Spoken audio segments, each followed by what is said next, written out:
Hi, friends, and welcome to another story time. Today's story time is about the lighthouse keeper. Let's get started. The Lighthouse Keeper's Picnic. The Lighthouse Keeper's Picnic by Rhonda and David Armitage. Mr. Grinling was a lighthouse keeper. He lived with his wife, Mrs. Grinling, and their cat, Hamish, in a little white cottage on the cliffs. When he was a younger man, Mr. Grinling used to row out to the lighthouse every morning to clean and polish the light. Now he had an assistant called Sam. Some days Mr. Grinling was the lighthouse keeper, and some days it was Sam. On his days off, there were lots of things Mr. Grinling liked to do. He liked playing hide and seek with Hamish. "Peepo, Hamish, I can see you." He liked growing geraniums and heliotropes. He liked singing loudly in the village choir. But most of all, he liked eating. Breakfast, lunch, and dinner, and a few little snacks in between. Eating was what he did best. Sometimes while he ate, he would hum a little tune. "This breakfast should help my singing, Mrs. G. First-class geraniums, these." Mrs. Grinling worried about the eating. "Mr. G, don't you think perhaps you're just a bit too rotund?" she asked. "I don't know how you're going to run races at the village picnic tomorrow." Mr. Grinling gazed at himself in the mirror. "Nonsense, Mrs. G," he said as he did up his shirt, but he went outside to practice his running before dinner. Mr. Grinling loved the village picnic. All the villagers came, big ones and little ones, running and skipping, huffing and puffing. Mrs. Grinling always prepared a splendid picnic spread, and she always kept it as a surprise. The picnic day started badly for the Grinlings. They woke up at 9 o'clock instead of 8 o'clock. In the rush, Mr. Grinling tripped over Hamish. Hamish hid behind the sofa. They were halfway across the bay before they remembered he was still at home, and halfway across again when they remembered the second lunch basket. They were very late for the picnic, and they forgot to tie up the dinghy. Everybody was lining up for the egg and spoon race when they arrived. Mr. Grinling ran as fast as he was able, but he still came last. He and Joe Jenkins tripped over each other in the three-legged race. As for the last race, he couldn't even fit into the sack, let alone jump. "Bad luck, old chap. You would have been good in a tug-of-war." Mr. Grinling was very upset. He stomped off to swim by himself before lunch. He lay on his back with his tummy in the air. Up above, a rainbow balloon drifted. Mr. Grinling sighed. That would be the life, floating just like a cloud. That's what he'd really like to do. He sang a floating song to himself. "High in the sky, gently cruising, wrapped up in cotton wool, quietly musing, singing a cloud song." The picnic lunches were magnificent.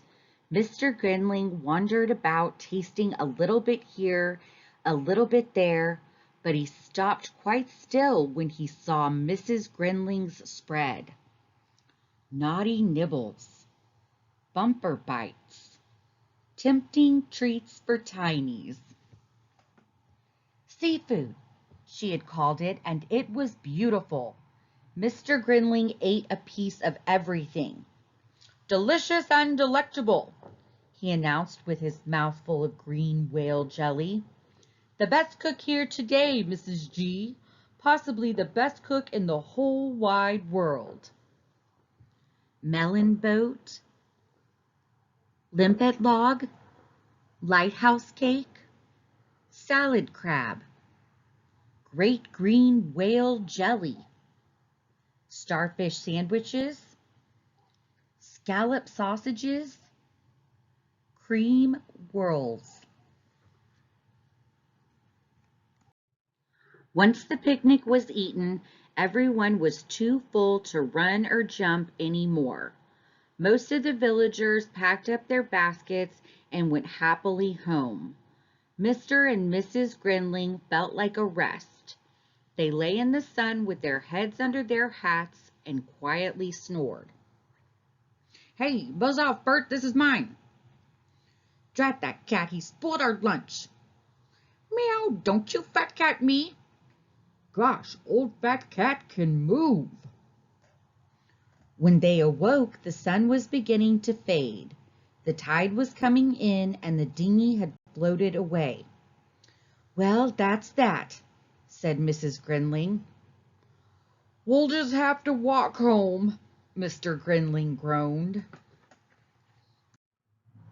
They set off around the rocks. In and out, up and down, they went over and under rock after rock. Soon the sun had disappeared. The water came closer. We must hurry, Mr. G, said Mrs. Grinling. The tide is racing in. But Mr. Grinling couldn't hurry. I can't climb any more, he puffed, and I certainly can't climb through that hole. I'll get stuck. Mrs. Grinling looked at the hole and she looked at Mr. Grinling's tummy. In that case, there's nothing for it, she said. We'll have to stay here till morning. They found a flat rock and huddled together to keep warm. The moon came up. The water rose. Once a wave splashed their feet a little, but it was only once, and then the water began to go down. Sam was surprised to see the lighthouse lights still shining next morning.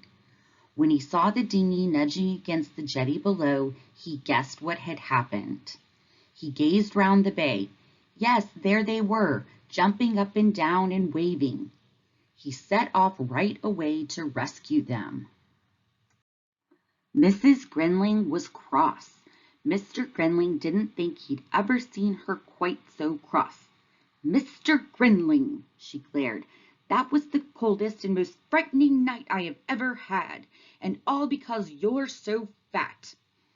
Mr. Grinling sighed. You're quite right, Mrs. G. I am too fat. What shall I do?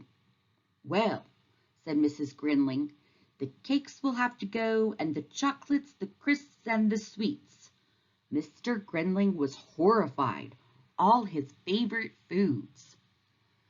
He worked very hard at getting thinner.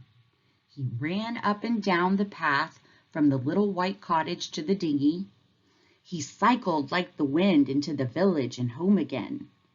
Some nights he was so tired that he fell asleep in his dinner. But he did miss the little snacks.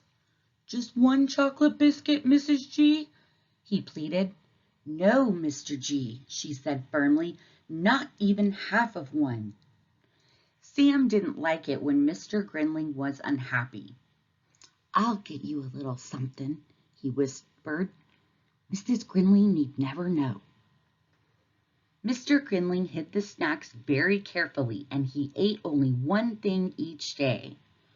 But when Mrs. Grinling told him to climb on the scales, he was as heavy as ever. I don't understand, said Mrs. Grinling. You've been so good, no chocolates or biscuits. Mr. Grinling gazed at the ceiling. For the next few days, Mrs. Grinling watched Mr. Grinling very closely. She spied from behind the door when he crept into the living room. Got you, Mr. Grinling! She pounced as his hand reached into the vase. You should be ashamed of yourself. Mr. Grinling hung his head. Promise me, said Mrs. Grinling, no more snacks. Mr. Grinling sighed. I promise, Mrs. G. Mr. Grinling went on trying to get thinner. One day when he was out cycling with Hamish, he saw the rainbow balloon again. It was so close he could hear the gentle roar. "I'd love to float like that," he thought, "as light as a feather. But then I'm not light." He looked at his round tummy. "I don't suppose I'd even fit in the basket," he said gloomily. He told Mrs. Grinling about the balloon that evening.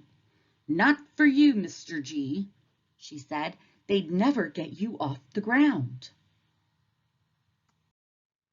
Mr. Grinling got a surprise in the village the next day.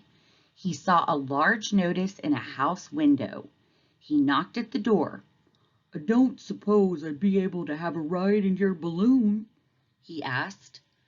The balloon lady gazed at him. Then slowly she walked around him both ways. "Of course you can," she said, "and we could probably take Mrs. Grinling as well." Mr. Grinling smiled a great beaming smile. So that's how the Grinlings went floating one fine afternoon. Hamish and Sam waved them goodbye. Up over the lighthouse they went and across the bay, past the rock where they'd spent that cold night, over the sea where the whales dived and played, over the cliffs where the seagulls nested. And then the land was below, houses and barns, cows, sheep, and horses.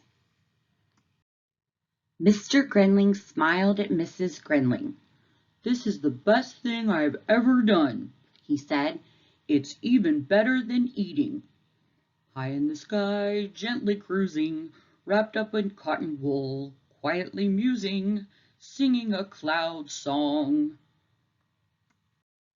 Hey there, friends. I hope you enjoyed today's story. I really liked all of the picnic food and thought it was so great that Mr. Grinling finally got the chance to ride in a hot air balloon. Would you ever ride in a hot air balloon? I think it might be fun, but maybe a little scary too. If you enjoyed today's book and would like to see other books, please visit my channel at The Teachers Read Aloud, and please remember to like and subscribe. Thank you for all your support. See you next time.